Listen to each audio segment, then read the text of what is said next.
And now for a taste of things to come. A great slam and then some. It's on. It's time for the new GameOn Podcast.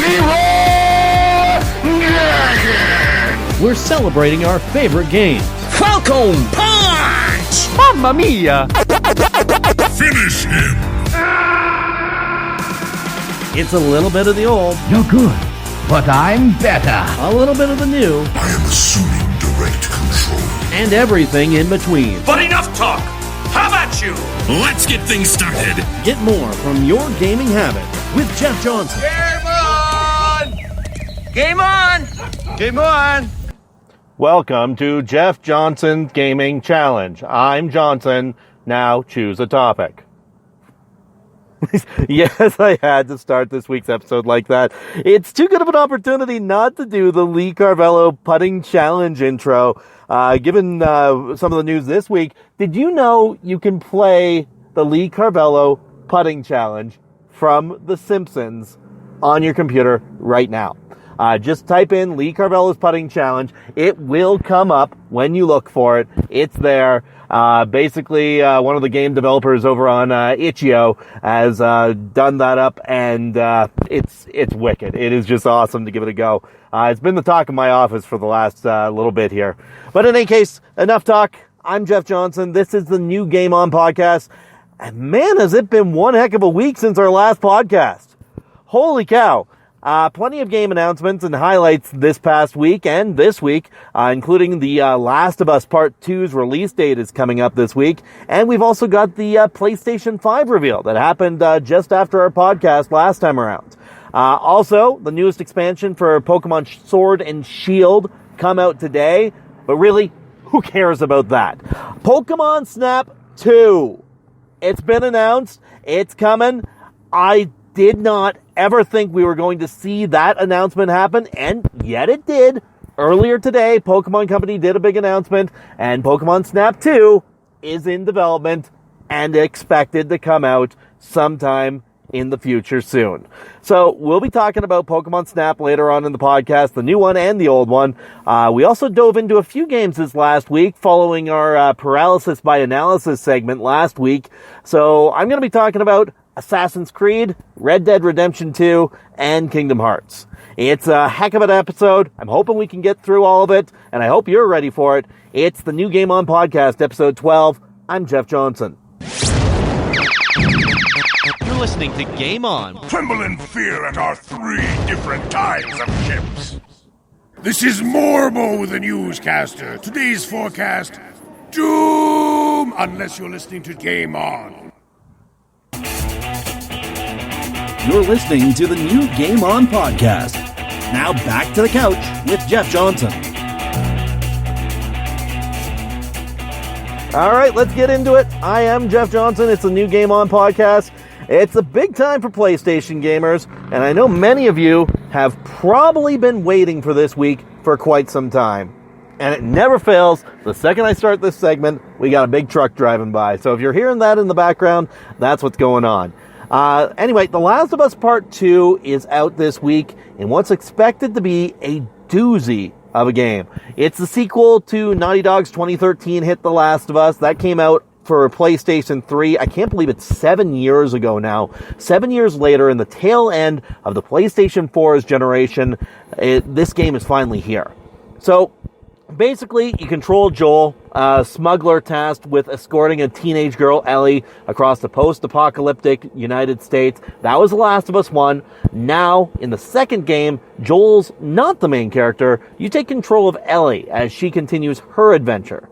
Now, I love the look of The Last of Us and its sequel. I know this is going to be one of those games that would be fantastic to play, and I've got no doubt Part 2 is going to get rave reviews. Of course, this game is very much an M-rated game. And while I've seen friends dive into the first Last of Us over the years, I have not picked that one up yet. And simply because I've got kids around all the time, I've got an insane work schedule, basically making me dead tired when my kids finally get to sleep. And so one day I will tackle The Last of Us. It's definitely in the plans. My wife and I have both talked about wanting to play that game for quite some time. I just can't play it around very active children who don't like to go to sleep before 10 at night. 10 at night. Honestly, there's a lot of games on my list like that. A lot of games that I would love to touch on, that I would love to give a go. And in fact, I'm going to be talking about a couple of them a little bit later on today, because there's a few games I played through that Paralysis by Analysis segment that I know I can't play around the kids, but they're fantastic, and I did give them a go anyway. But we'll talk about that a little bit later on. And for everyone who owns a PS4, not me, enjoy The Last of Us Part 2 this weekend. I know you are going to have a blast with it. Anyway, let's move on to the other big Sony news. We finally got to see the PlayStation 5 and a boatload of games that are going to come out for it. Seriously, they had 26 games in that announcement. 26 games that were announced in that announcement there. And really, as you know from when we did the top 100 games I've ever played list, that's a lot of games to try and talk about in a 45-minute podcast. So here's my highlights from the show, my WTF moments as well, and games that I'd love to get my hands on sometime. So first off, let's just dive into the weird games that Sony has had as part of this announcement. And for myself, that was Destruction All-Stars, which to me just looked pretty lame. I mean, I've heard people talking about the fact that this game is basically Rocket League without the ball. But really, what's the point of Rocket League without the ball?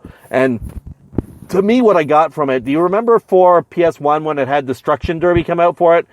It looked like a sort of a juicier version of that. And I really wasn't into it then. I'm not into it now. Bug Snacks, that's another one that they announced during this PS5 launch. And honestly, for me, it looks straight out of Viva Pinata territory. And to me, that is not a good thing. Because I know there's a lot of praise for Viva Pinata out there. I didn't praise that game. I really did not enjoy Viva Pinata. It just didn't do it for me. And, like, really the idea of basically eating these bugs and then your body parts become like these bugs, it's too weird for me. It's too much. Goodbye Volcano High was another one there, and it just looked odd. Mainly because, honestly, with Goodbye Volcano High, I have no idea what I'm watching here. Like, is it a show? Is there a game to actually be played here? Honestly, it kind of reminded me of stuff like After Party or that Valhalla bar game. You know, basically this sort of artsy style, story-driven thing with little actual gameplay. And I've tried both of those games. I just can't get into that type of game. I hate to say it, but that's what this looks like, and I don't think I'm going to be able to get into that one either. Now, my biggest disappointment from this whole thing was Ghostwire Tokyo. I love the idea of Ghostwire Tokyo. I just want to be right there. I'm a horror buff, love horror movies, love horror games, and the idea of basically going through and hunting down supernatural forces in Tokyo and fighting with ghosts and such, that sounds like a cool thing to me. But then I saw this newest trailer, and it just looked like Doom with ghosts. And to me, that's not what I'm going for. That's what was disappointing here for me. I was kind of hoping Ghostwire would have been more of this sort of Silent Hill meets The Grudge style gameplay. Like this third-person horror adventure piece. And now I know Ghostwire is more of a Doom thing, and to me it just kind of sucks. I mean, I'm sure it's going to be good in its own way, but it just doesn't have me excited anymore. Now, stuff that I really liked. I don't want to be a Debbie Downer for this whole thing, but stuff that I really liked from the PS5 announcement, both Sackboy: A Big Adventure and that Ratchet and Clank game look like a ton of fun. The Sackboy game reminds me of Super Mario 3D World, you know, the one that came out for Wii U. And, I mean, basically, if you were to mix Super Mario 3D World with the graphics from Yoshi's Woolly World, that would be that game right there. To me, it looks like a ton of fun. The other one for me, the Ratchet & Clank game, basically just the fact that you keep on moving so smoothly between the different environments and these different sort of dimensional warps. It was crazy to watch it, but I bet it would be a ton of fun to play that. And just keeping up that energy and seeing what they're doing to be able to do that without any sort of loading screens coming up, that is really cool to see. We talked about the horror stuff earlier. Both Returnal and Resident Evil 8 look fantastic. They look like fantastic horror games. And I love the fact that they are sticking with the first-person Resident Evil style for the 8th game.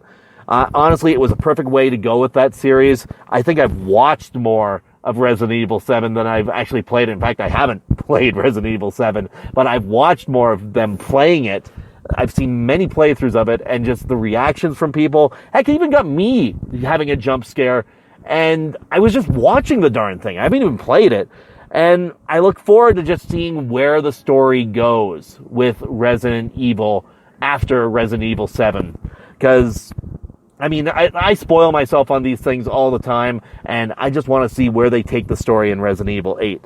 And honestly, Returnal, it looks like it's got this great, creepy premise, and I think it could be really good.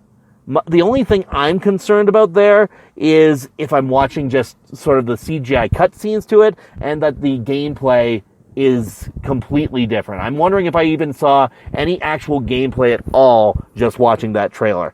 Kena, Bridge of the Spirits, that one looks super good. It reminds me of like how the Zelda games always played out. You know, the whole idea of Ocarina of Time really started it. The idea of the Z targeting, using different moves to your advantage to beat the monsters.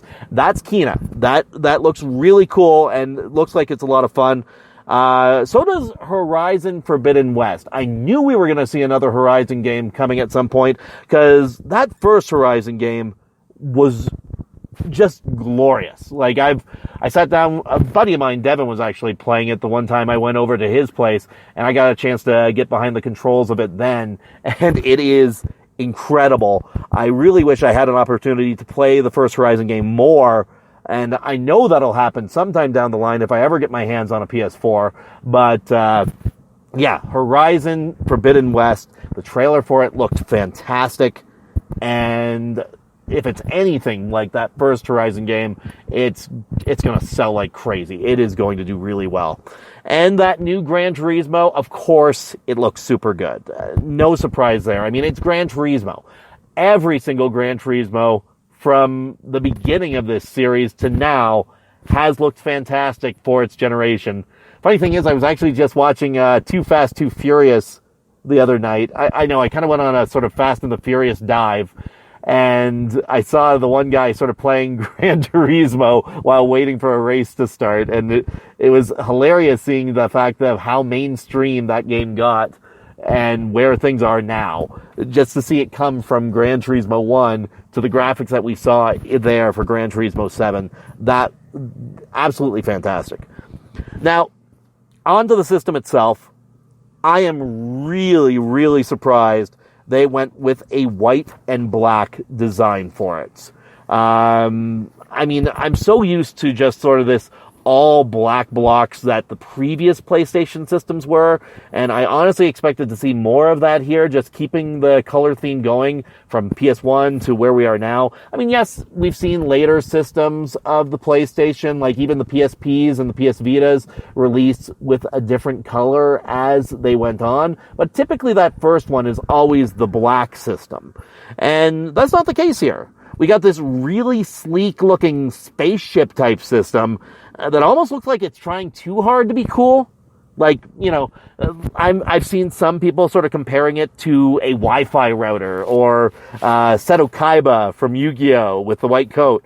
But honestly, the system does look solid. I really like the Seto Kaiba comparison to the PS5. It made me laugh every time I saw a picture of it. Also, I'm surprised I didn't hear Imagine Dragons during the whole system reveal, you know, just to add to the edginess of the whole thing. Again, I'm not trying to be a hater here, but the music that they had playing as they showed every possible contour of this system, I was sitting there and being like, oh, for Christ's sake, Sony, stop being so melodramatic. I'm not going to deny it looks cool, but it was almost a forced cool in that trailer there. Anyway, the only questions I've really got left unanswered about the PS5, because I like the look of the controller. I like the fact that they're putting out both a disc drive version and a not disc drive version. But the big question I've got is just how much this darn system is going to cost. You guys, here's the thing. I've been seeing the rumors go out. I saw just this week that Amazon, I believe it was Amazon in the UK, had posted a listing for the PS5 with a price point of €499, like £499. And if the rumors are true that it's going to be around £500 there, which means it'd be probably $550 American or around $800 Canadian. Can anybody actually afford this, just given where we're at in the COVID-19 world? Like, so many people have lost jobs. So many people are basically dealing with, the debt load that has been created by being away from work for this amount of time. Is everybody going to be able to actually afford this system? Great looking games or not, if I don't have money to buy the system, I can't buy the system. So, that being said, that same question is there for the Xbox Series X. We'll see that sometime. Like, I'm sure we'll learn more about its price when Xbox has their big event in July. But right now, I just have to wonder what we're getting into for a price for this thing. And if your average person who just wants to buy it and play games is going to be able to afford it. So, that's my PlayStation thoughts this week. When we come back, we're going to jump into another surprise announcement of the new Pokemon Snap game for Switch. I'm really excited about this one. I'm Jeff Johnson. This is the new GameOn Podcast. It's now time for another hit or miss.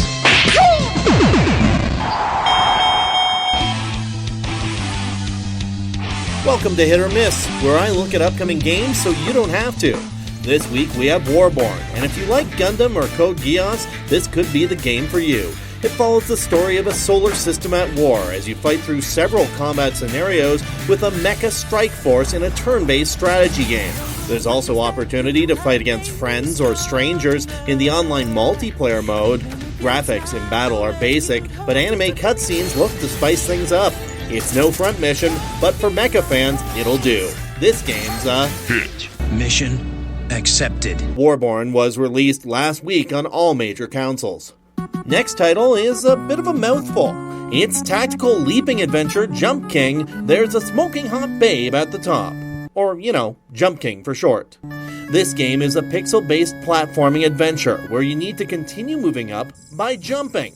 All of your progress and each setback from failed jumps is saved automatically. There's barely any music, and it's a very simple premise, and while that might do it for you, it doesn't do it for me. This game's a miss.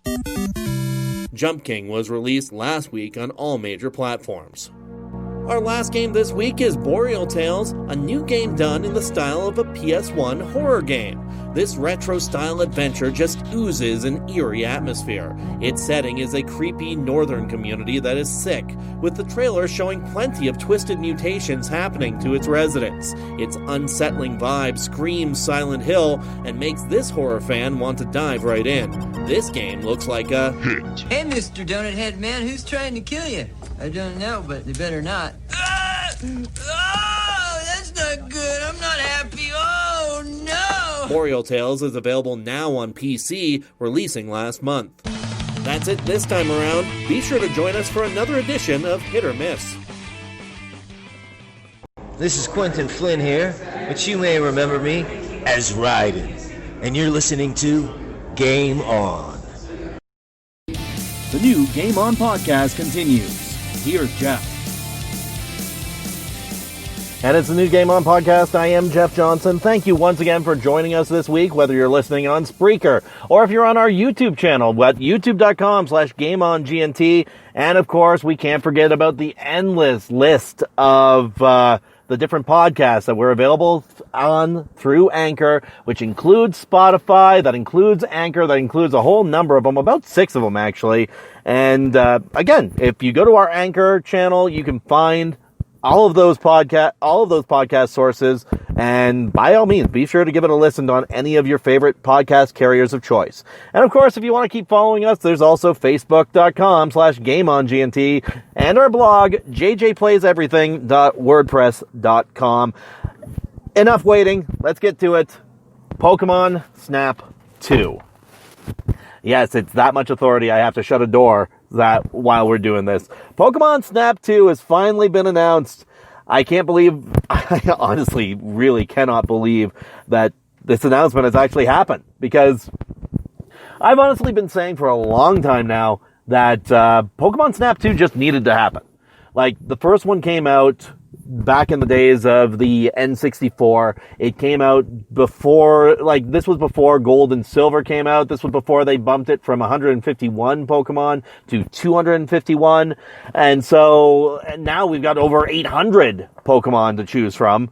And there hasn't been a Pokemon Snap game since then. And I mean, Snap wasn't the biggest game on my playlist. It's a game I love going back to every now and then. I actually did another playthrough of this game just last year. But it's one of those games where it's just fun, relaxing. You just go and see all the Pokemon and take pictures of them and have some fun with it. And that was one of those gems of the N64. You didn't need to have a fighting game for it, or you didn't need to have an actual RPG for it. You could just have the Pokemon doing their thing, and we'll go out and take pictures of them. Why not? It was good fun, and I'm glad they're coming out with another one. And I mean, just looking at what we saw in that trailer, they showed about 30 different Pokemon that were in there. Some of them were obviously in the original the original Pokemon Snap game. So stuff like Pikachu and Squirtle were in there. But also there was many, many, many, many other Pokemon that appeared throughout the course of this trailer. Right off the bat, you saw the Buffalont from Black and White. There was also Swanna, Wailord. That was really cool to see the Wailord, actually. Brawler from Sun and Moon was on there. Also stuff like Pelipper, Vivillon, Zangoose. Grookey from Shield and Sword was in there. Scorbunny as well. Dodrio, Emolga, Wingull, Sharpedo, Primarina, Lapras, always good to see a Lapras in the mix. Drifloon was in there as well from, I believe that one was Pearl and Diamond.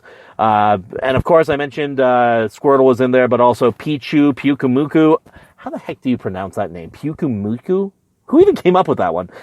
Mantine, Blastoise, Pidgeot, Magikarp, Torterra, Bidoof, Wurmple, Hoot Hoot, and Blossom, all making appearances throughout the course of that trailer, and they all look fantastic because this game's coming out for the Switch. Thank you, Pokemon Company, for announcing this one. Holy cow. I am so glad we're going to be seeing this game come out.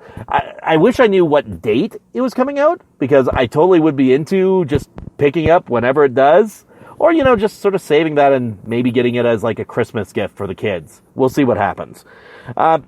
Now, like I mentioned, Pokemon Snap really stood the test of time, that original Pokemon Snap game, because again, this is just a fun game to give a go. It's one of those games you just drive around through the various levels. You could throw different items at the Pokemon to make them react in different ways and actually make them do different things. Plus, the thing about it is, as you unlock these different items that you could throw at the Pokemon, there was it sort of increased the replayability there, because you could go back through the levels and see how these new items you would get would react with the Pokemon in the various stages. And then as you got to the end of the game and you had to go and find different monuments around the levels, or different sort of natural land sculptures to unlock that final level, it really adds to it, because again, you're going back through those levels to find these different things and just give it a go and play. And then once you finish the whole thing, that's when the whole score attack challenge happens, and you keep trying to pump up your high score. So there's lots to it. Well, actually, there's not lots to it. You're just taking pictures. But it's a lot of fun. It was a good time to be had. And it was one of those hidden gems of the Nintendo 64 era. Not one of the best games I've ever played, but still a lot of fun. And I was very happy to be able to give that a go when I did. Now, a whole new generation is going to get a chance to give it a go. The only concern I'd have is really with 800 different Pokemon to choose from, or over 800 different Pokemon to choose from, which ones make the cut in this game. So, like I said, we already know about 30 different Pokemon that are going to be appearing, so we'll have to see which ones actually do appear in this final mix of this game. Personally, you know what? This is a game that I would be fine if they released DLC for. And my only reason for that is because, like, you could just sort of put out the base game of, like, 5 or 6 different levels. Because, I mean, Pokemon Snap, the original one, wasn't even that long. But you could put out the base game with the sort of 5 or 6 original levels. And then as time goes on, you can put out sort of expansion levels with new and different Pokemon that appear. That'd be sweet. That'd be kind of cool. I would actually pay for stuff like that because it adds to the content of the game. So, yeah, that's my thoughts on this. Pokemon Snap, new Pokemon Snap 2, however you want to call it, it's a good thing, and I'm looking forward to giving that a go when it does come out. Anyway, that's my thoughts on that one. When we come back, we're going to sort of reflect on what we talked about last week with the whole paralysis by analysis thing. I've got 3 games to talk with you about, and we'll be talking about that in just a few moments. I'm Jeff Johnson. This is the new GameOn Podcast.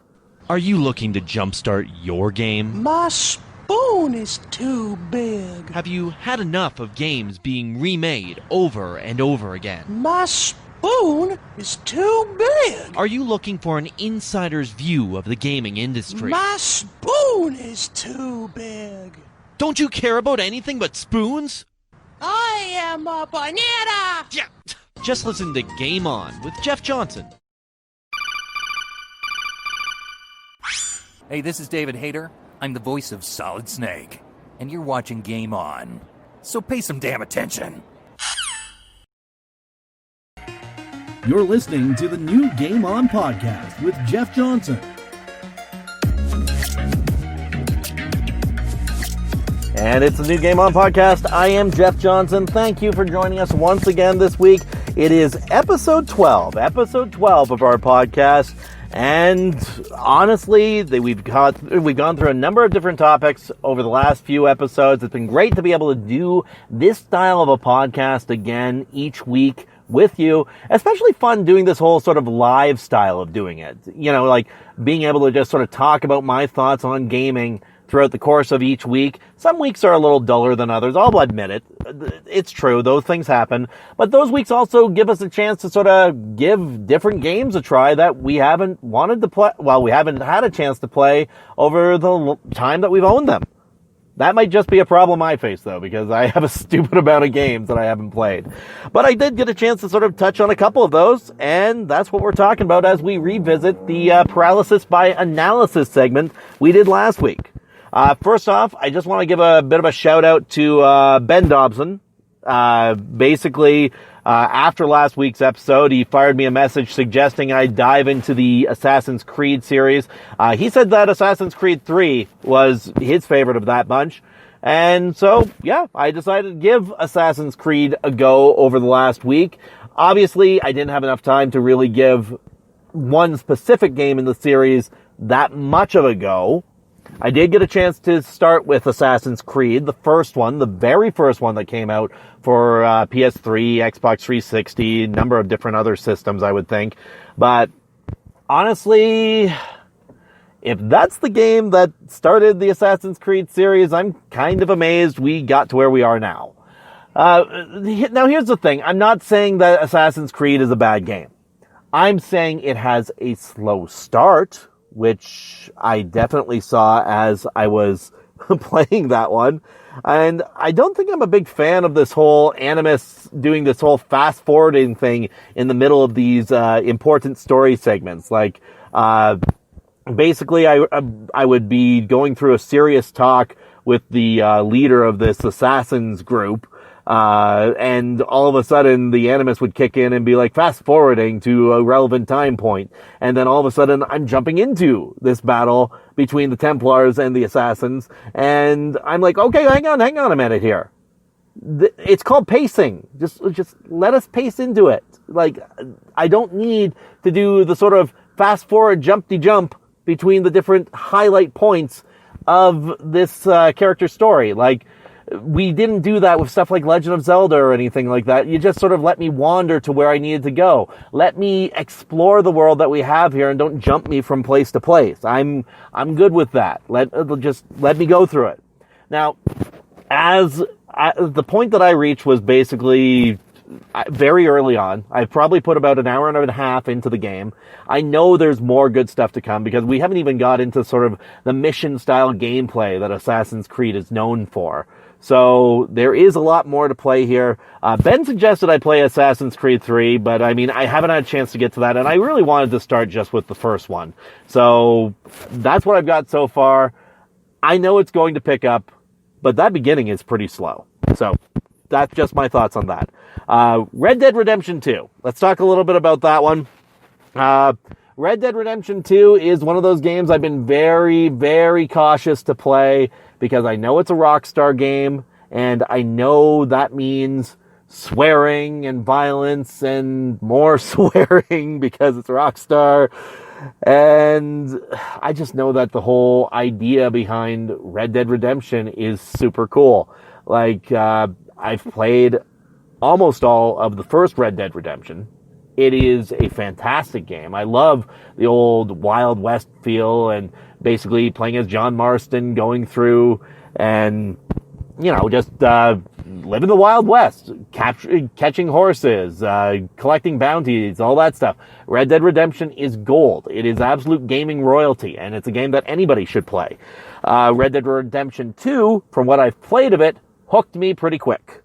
So, you get into this game, and it's almost like watching a movie.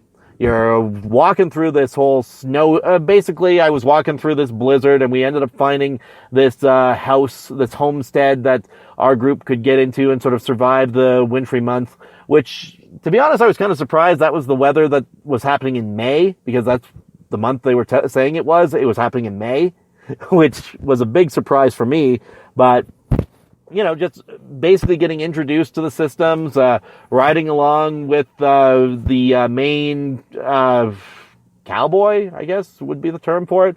But basically riding along with one of the other characters down to the other homestead, down from where we were, and going up to this house and finding other bandits had been there and had killed somebody, and we found the body.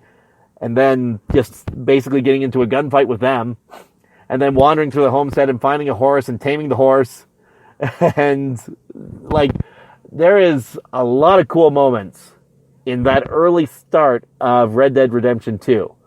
It is basic early storytelling that happens here, and it is done well. It is done really well. And then the next section, where basically you gotta go save John. You gotta go save John, who's up in the mountains and had not come back to the campsite, and discovering that it's John Marston from the first game. That was super cool. And then the fact that we gotta carry John back to the campsite while getting into a shotgun fight with wolves chasing us while we're riding horseback. That is amazing. That is absolutely amazing. And it is storytelling through action, and it's done super well. It is done absolutely really well done for the beginning of the game. I know I'm going to be playing more of it, and I was just about to get ready to get into the next mission of the game when, of course, my kids woke up from their nap. So at that point, I ran out of time to play Red Dead Redemption 2. I'm definitely going to be going back to it. I'm definitely going to be playing more of Red Dead Redemption 2, and yes, I'm going to play more of Assassin's Creed, which I mentioned earlier.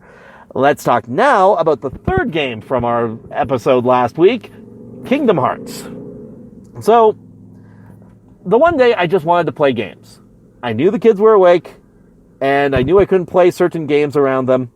So I decided, I'm going to throw on a game, and we'll see how it goes. I put on Kingdom Hearts. And the kids came and joined, I didn't care about turning it off because it's Disney characters. And every single time we came up to another character they knew, oh, I know that guy. What's Cinderella doing in the mirror there, Dad? Oh, what's happening here? And like, they'd sat down and they started watching. And so we went through the whole Destiny Island section. We got to Traverse Town. For the record, like I've said before, I have played through most of the first Kingdom Hearts game. It was Hollow Bastion towards the end of that game that I got to, and that's where I stopped playing it when I played it for the PS2. And I've been sort of holding off on getting back into it for this amount of time because, dear God, playing a whole RPG over again is quite the undertaking. Unless, of course, it's a game like Final Fantasy Tactics. That's a game you can play over and over again. But basically getting into this again, I always liked the Kingdom Hearts battle system. I always liked the idea of having two ally characters sort of working with you and like supporting you, like Goofy charging in with his shield attacks and Donald using all of his sort of either lightning or fireball attacks or stuff like that, and you being sort of the middle of the road character, being able to do basically the physical attacks and also the magic attacks. And like that system of the three parties, like the 3-party member system where you control one character and the rest sort of support you along the way, is always been a great system. I really like that.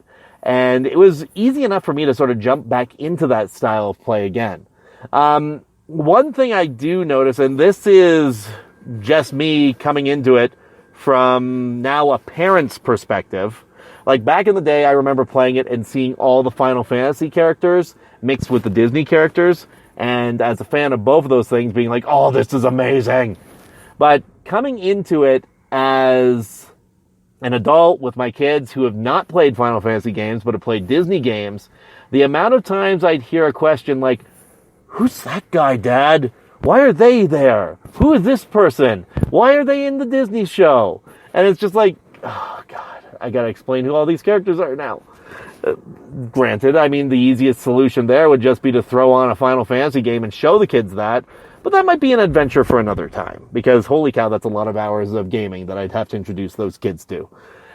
It's much easier to introduce the kids to Disney characters they don't know, because I just have to throw on that Disney movie, which, because we have Disney Plus, is very easy. I said Disney a lot there. So, in that regard, I can see where kids would kind of get confused with this game, trying to figure out who these other characters are. But at the same time, it's an opportunity to introduce them to whole new characters as you go as well. So, in that regard, there's a lot of opportunity here. I ended up dumping about 5 hours into Kingdom Hearts last week. And I definitely plan on playing more. So that's 3 games now. 3 games that I picked up here that I'm going to be playing more of. And it all depends on what opportunity of timing I have, if I can play around my kids, or if I can't. Plus, the other thing to keep in mind here is, as we mentioned before, the Shield and Sword expansion are out now for Pokemon Shield and Sword. So I guarantee my kids are going to be taking over the TV and playing those games quite a bit. I also guarantee I will probably be playing those quite a bit, but that's another story. In fact, it's probably what we'll end up talking about next week's episode. So yeah, out of all 3 of those games, 3 games up, 3 games down, 3 games all good. So Kingdom Hearts gets a plus, Red Dead Redemption 2 gets a plus, and Assassin's Creed, it's a little slow, but I know it's going to get good. So that's what I've got for you this week. I talked about the games that I wanted to play last week, and I actually acted on it, and I'm glad I got a chance to do it. So I'll keep you updated on how those games go. In the meantime, that's it for this week's episode. I've got nothing else to talk with you about, and yeah, hopefully you'll join us for episode 13 of the podcast next week. Guarantee you're going to be hearing about Pokemon Sword and Shield, and more than likely hearing a little bit more about Kingdom Hearts. I'm Jeff Johnson. This is the new GameOn Podcast. And you've been listening to the new GameOn Podcast with Jeff Johnson.